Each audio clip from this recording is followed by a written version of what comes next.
के साहिल का अरमान मचला,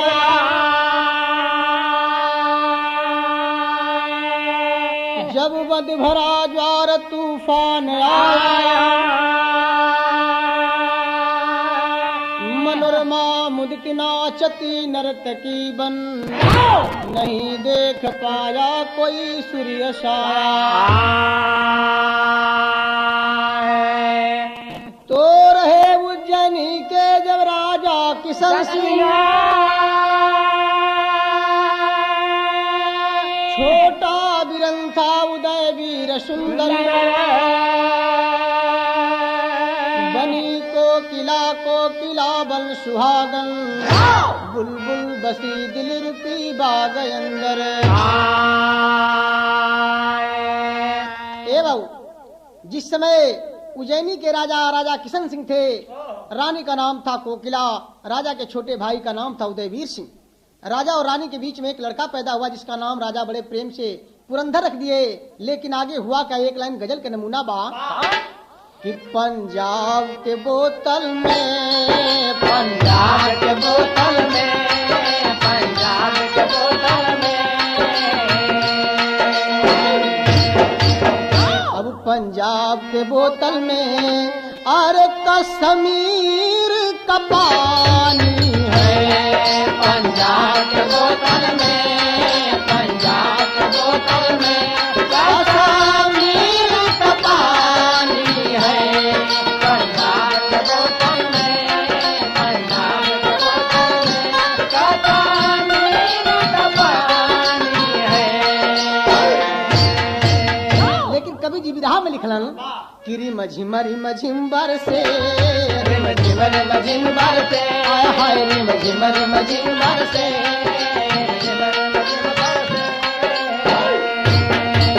अब बरसात जवानी में, रिम झिम बरसे, रिम झिम बरसे, बरसात जवानी में, रिम झिम बरसे, रिम झिम बरसे, बरसात जवानी में।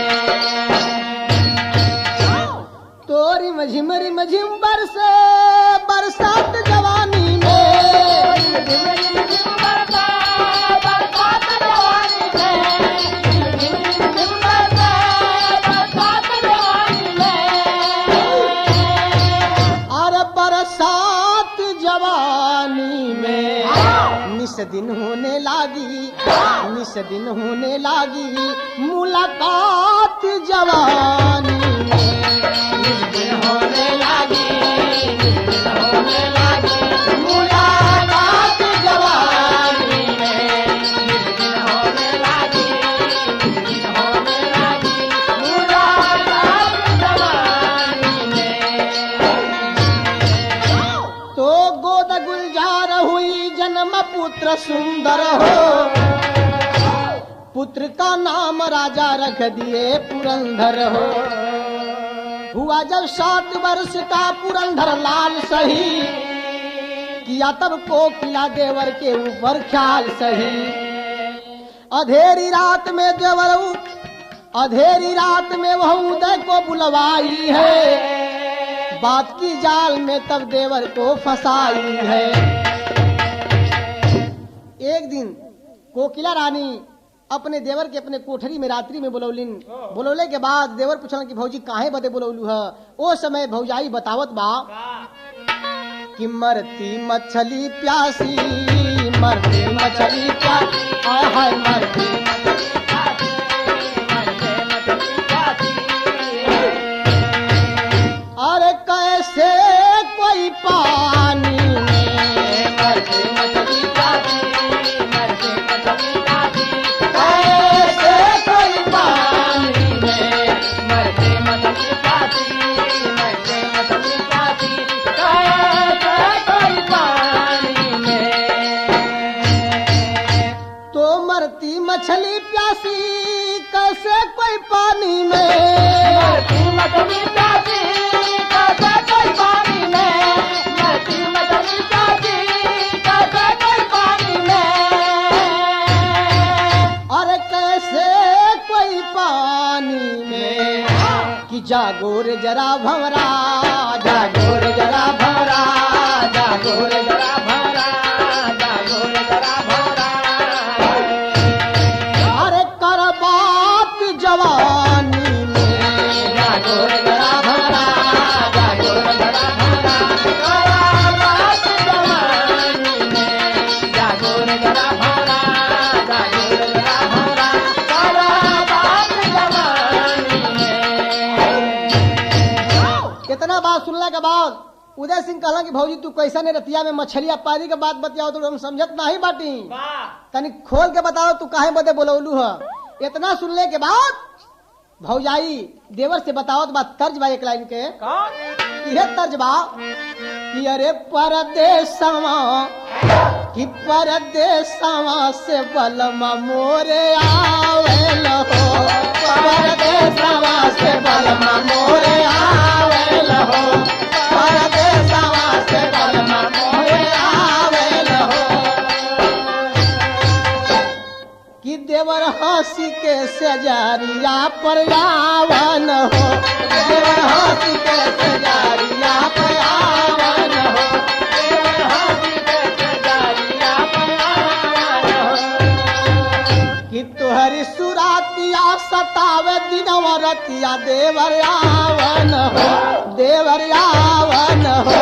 मोरे मानवा के लाला सा पुजावा कि देवर मोरे आवन हो, मोरे मानवा के लाला सा पुजावा कि देवर मोरे आवन हो, मोरे मानवा के लाला सा पुजावा कि देवर मोरे आवन हो। इतना बात जब सुनला उदय सिंह की भौजी हमके अपने सेज पर बुलावत है, ये समझा करके हाथ जोड़ा अपने भौजाई का और कहता है कि भौजी ऐसा बात मत कह। कहलस का तर्ज बैक लाइन के कि अरे कैसे के तोहारी सुराता बिसरी, कि अब कैसे के तोहारी सुराता बिसरी, आ काहे मारे लू पारा नवा छप्पन छुरी, काहे मारे लू पारा नवा छप्पन छुरी, काहे मारे लू पारा नवा छप्पन छुरी। समझा रहा है अपने भौजी को उदय सिंह कि अरे बोला उदय हथवा के जोड़ी, अब बोला उदय हथवा के जोड़ी, हमें जाला तू लाला नवा भौजी मोरी, हमें जाना तू लाला नवा भौजी मोरी, हमें जाना तू लाला नवा भौजी मोरी।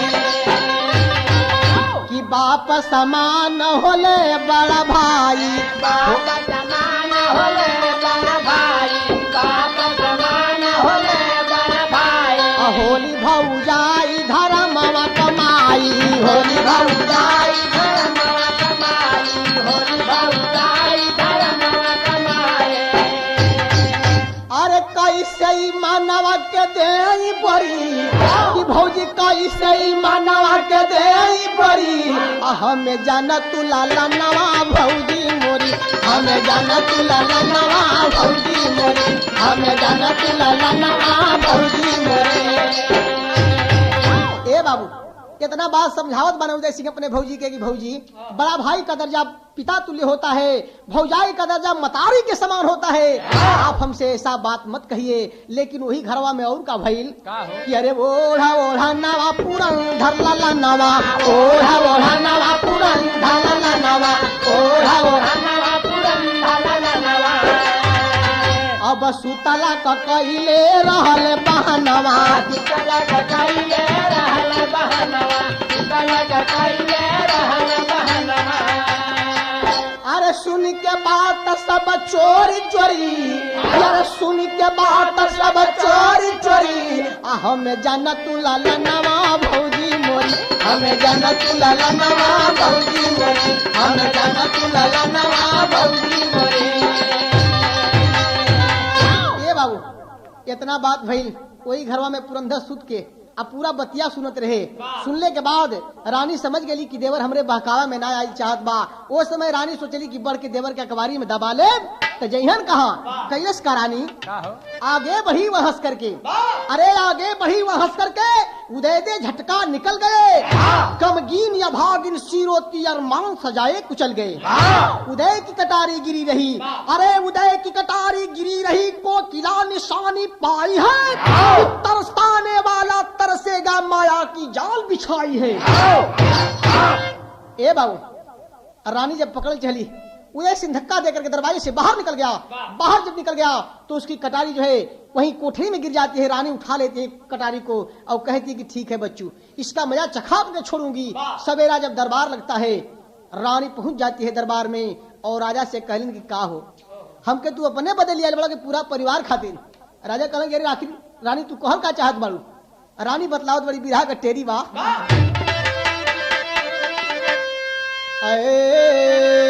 अरे बचाई कैसे पानी हो गया, अब बचाई कैसे पानी हो गया, कि बन के भ्रमर देवर, अरे बन के भ्रमर देवर निस्दिन करता छखानी, बचाई कैसे पानी हो गया।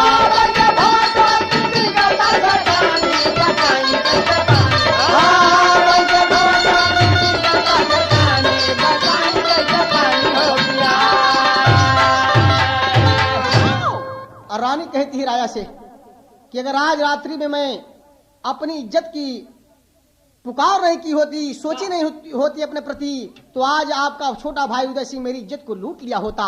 बड़ी जबरियन के बाद तो मैंने अपनी इज्जत बचाई है। ये बात सुन करके राजा कहते हैं कोई प्रमाण है तेरे पास। रानी वही कटारी सामने रख देती है। राजा को विश्वास हो गया। राजा करते हैं क्या, भरे दरबार में अपने छोटे भाई उदय सिंह को बुला करके निशानी कटारी दिखाई है रानी। अरे निशानी कटारी दिखाई है रानी की सच्चे उदय को किशन सिंह न छोड़े, झुका शीश दरबार में बंधु आगे बिलखते उदय सिंह बरसते थे कोड़े। जंगल में जल्लाद ले जाओ हाली, अरे उदय की दोनों आंख लावो निकाली, सकल भेद को जानता था पुरंदर की, राजा से बोला है दरबार अंदर। ए बाबू, राजा पहले आदेश देते हैं कि भरे दरबार में उदय सिंह को कोड़े की मार मारी जाए। जब मार पड़ने लगी, इसके बाद ऑर्डर देते हैं कि जंगल में जल्लाद ले जाओ उदय सिंह को और उसकी दोनों आंख निकाल करके रानी के सामने रख दो।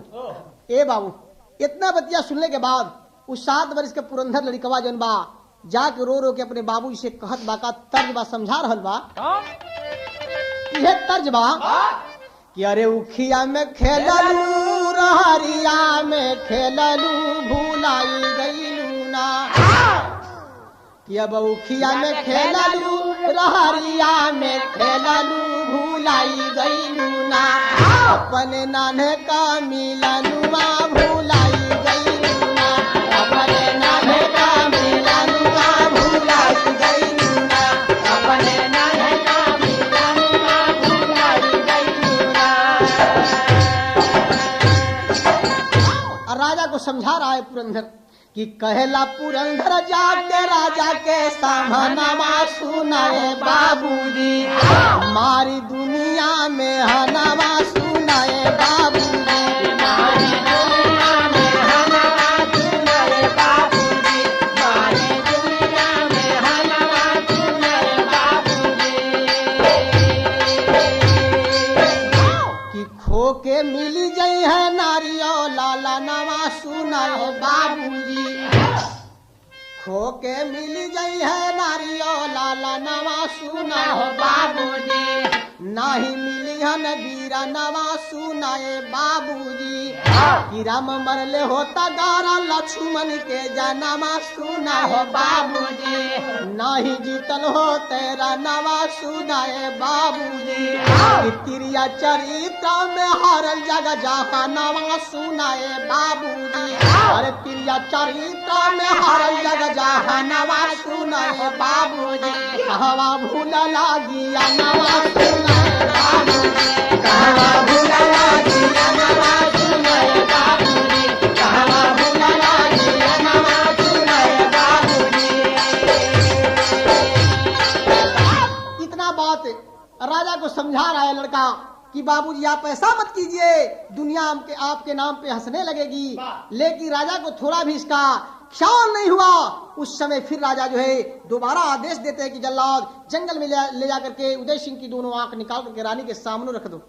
तर्जबा एक लाइन के बाबू यह तर्जबा कि अरे हाथ में मेहंदी, अब हाथ में मेहंदी, मांग से नूर, बर्बाद कजरबा हो गई। तर्जबा तो यह वाला, लेकिन गाना का मजा ला कि अरे फिर भी राजा न माने कोई बात, जब फिर भी राजा न माने कोई बात, बनवा में जवनवा चल भइले हो, बनवा में जवनवा चल भइले हो, बनवा में जवनवा चल भइले।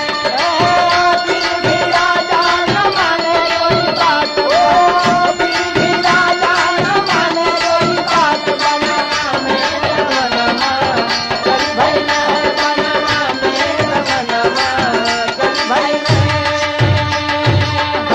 कि फिर भी राजा न माने कोई बात, बनवा में जवनवा चल भइले। अरे किया पुरंदर गजब कारा मात, बनवा में जवनवा चल भइले हो, बनवा में जवनवा चल भइले हो, बनवा में जवनवा चल भइले।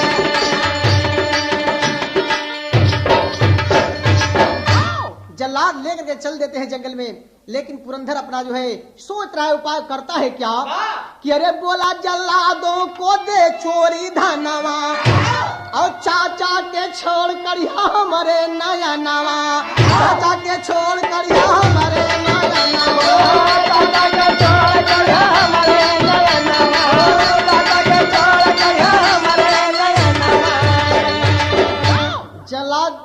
जल्लादों से लड़का जो है बात कर लेता है कि हमसे रुपया पैसा ले लो, लेकिन चाचा निर्दोष है, चाचा के छोड़ दिया जाए जंगलवा में, हम दूसरा रास्ता से घूम के आई, हमारा अखिया निकाल के माई के दे दिया लो।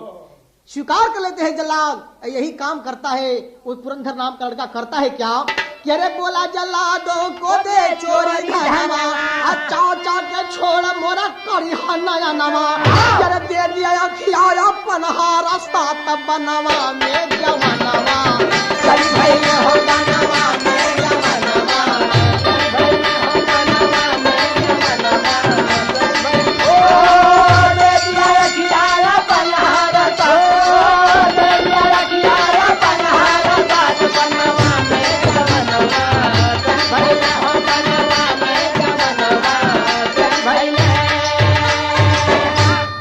ए बाबू जल्लाद लेकर के उदय सिंह को छोड़ देते हैं, जंगल में छोड़ देते हैं। छोड़ने के बाद उदय सिंह सोच रहा कि आखिर में क्या कारण है कि हमें जल्लाद मारे नहीं, आंख नहीं निकाले, छोड़ दिए, आगे बढ़ गया। दूसरे रास्ते से आकर के पुरंदर अपनी आंख निकलवा लेता है और बिना आंख का एक झाड़ी के नीचे छिप करके बैठा है। इधर आंख को लेकर के पहुंचते हैं दरबार में। जल्लाद रानी देख के अखिया के बड़ा खुश बड़ी की का हो, अब कैसन मजा मिलत बा। बोला कहली न रतिया में कि मजा तू ले ला हम ले नहीं, तो के नीक ना लागल। वो दिन ने राजा जौन बा शिकार खेले चलन और भइल का कि अरे हरिना का पीछा करके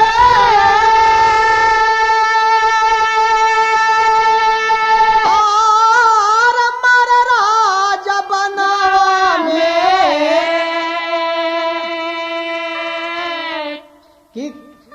कि हरिना का पीछा करके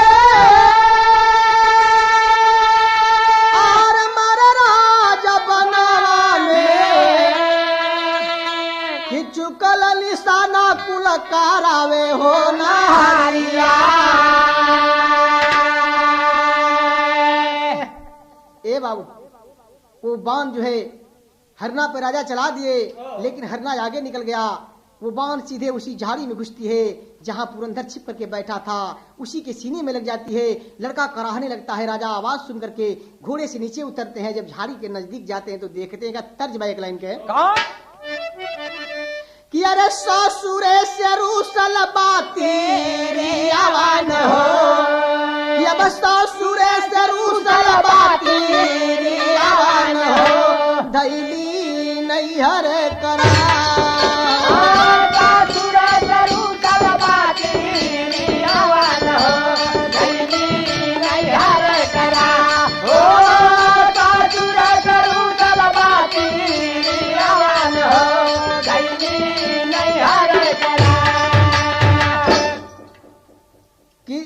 बनवा में सुनी के रूदानवा न हो राजा भइल लाचार। बनवा में सुनी के रूदानवा न हो राजा भइल लाचार। ओ बनवा में सुनी के रूदानवा न हो राजा भइल लाचार। ए बाबू, राजा लड़के की लाश को लेकर के रो रहे हैं।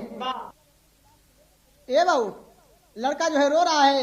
राजा अपने लड़के के लाश को लेकर के और पूछ रहे हैं कि बेटा ये तेरी हालत कौन किया है। उस समय जो है लड़का रो रो करके अपने बाबूजी से कहता है क्या पोहपट का भाव बा।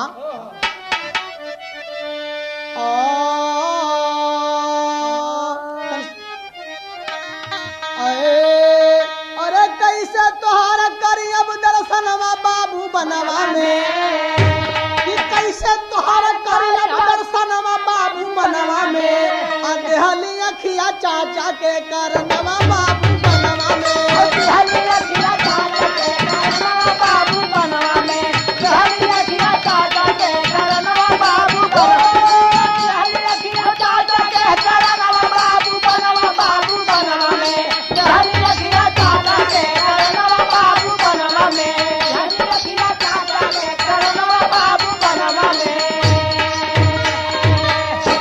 बतला रहा है लड़का कि ईमान वाला चाचा हमारे, अरे पापी हमारी माई हो, और रो रो के धीरे धीरे दिहला से कुल बात बताई हो, अरे धर्म छोड़ना साथ जाई धनमा बाबू बनवा में, अयतना कह के मरी गई ललनवा बाबू बनवा में, अयतना कह के मरी गई ललनवा बाबू बनवा में, अयतना कह के मरी गई ललनवा बाबू बनवा में।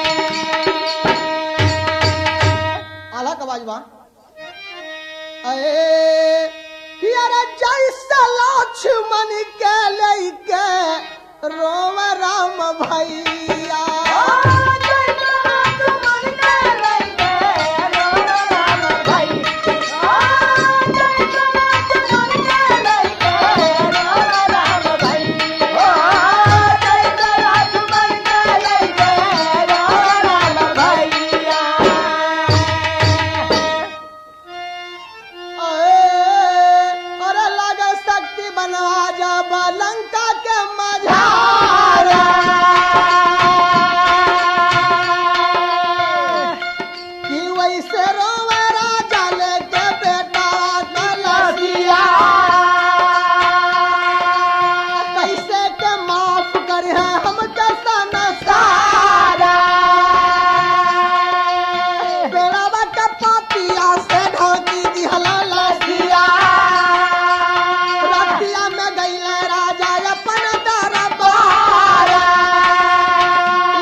बेटे की लाश को पेड़ों की पत्तियों से ढक दिए। ढकने के बाद रात्रि में अपने दरबार में पहुंचे। राजा पूरी हकीकत को जान चुके थे। जानने के बाद सवेरा जब होता है, राजा उधर आदेश देते हैं कि ले जाओ रानी को और इसकी दोनों आंख और हाथ काट करके सामने लाओ। लेकिन उधर जंगल में जो है रात्रि में उदय सिंह घूमते घूमते जंगल में भटकते हुए वहीं अपने भतीजे के लाश के बगल में ही सो जाता है। उसी ख्वाब में सपना में आभास क्या होता है, क्या हो कि अरे रतिया में उदय सिंह देखला सपनावा, कहला पुरंदर चाचा की हाला विसारा, तोहरे करनवा चाचा दी होली नया नवा, से बाबू मर कर जबा दिहल फारा, अरे मन के कहनवा चाचा चल जइहा भवनवा, न त बाबू काई दी है आउरी बिगारा। सपने में आभास होता है उदय सिंह को कि मेरा भतीजा पुरंदर मुझसे कह रहा है कि चाचा बाबूजी हमार जान ले लिहलन, तोहरे बदे हम आंख दे दिहलन, एक काम करिया चाचा की सवेरे तू जरूर घरे चल जइहा, नहीं तो पता नहीं बाबूजी और ही कुछ घरे गड़बड़ कह दिया। लेकिन ये बात सोच करके सोच रहा उदय सिंह कि मेरा भतीजा किसी मुसीबत में पड़ा हुआ है, जरूर मैं चलूंगा अपने भतीजे के जान रक्षा करने के लिए, भले ही राजा मुझे फांसी पर क्यों न सुला दे। ए बाबू, ये सोच करके उदय सिंह सवेरा जब हुआ तो घर की तरफ चलता है, लेकिन उधर से होता है क्या हो कि मानिक के कहनवा चाचा, अरे मानिक के कहनवा चाचा चली जाई हा भवनवा, ना तो बाबू कई दी है आउरी बिगाड़ा, अरे निदिया टूटा लाऊ तो देखे बनवा में, केहू न देखाली रहली राती अन्हारा, उधर किसान सिंह हुकुम फरमावला, उधर किसान सिंह हुकुम फरमावला, अरे कोकिला के लावा हो नया नवा निसारा। उधर जो है राजा ऑर्डर देते हैं कि कोकिला रानी का दोनों आंख और दोनों हाथ काट करके मेरे सामने आना चाहिए। जल्लाद रानी को पकड़ करके जबरी लेकर के चल देते हैं। उधर से जंगल की तरफ से उदय सिंह आ रहा है। जब देखता है कि भाभी को जल्लाद जंगल में ले जा रहे हैं, भाभी के पैर को छू करके प्रणाम करता है और भाभी सहित जल्लादों के साथ में पहुंचता है दरबार में और राजा से जाकर के माफी मांगता, अपने भाभी के लिए कहता है क्या,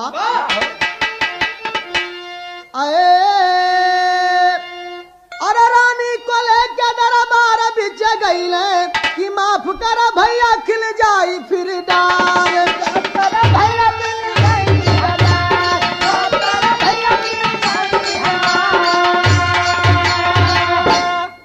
राजा से जाकर के माफी मांगता है उदय सिंह। माफी जब मांगता है राजा तो रानी को माफ कर दिए, लेकिन ये बाबू रानी अपना मनवा में सोचे कि राजा ने माफ कर दिया ना, दुनिया हमके माफ ना करी। का अपने मन में सोचत बाटी रानी कि आज अपने गलती से अपन बेटा भी ये दुनिया से चल गई और हम अपने करनी पर करी का सोचत बाई रानी अपने मन में। खरी तेरी बा अरे रोवे रानी दिल का ना सहाला पिया,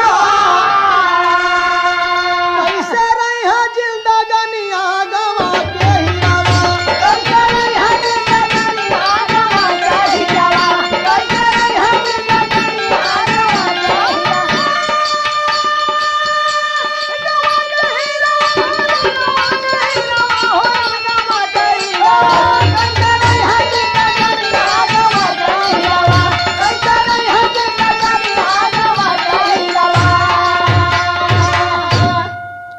सोच रही है रानी।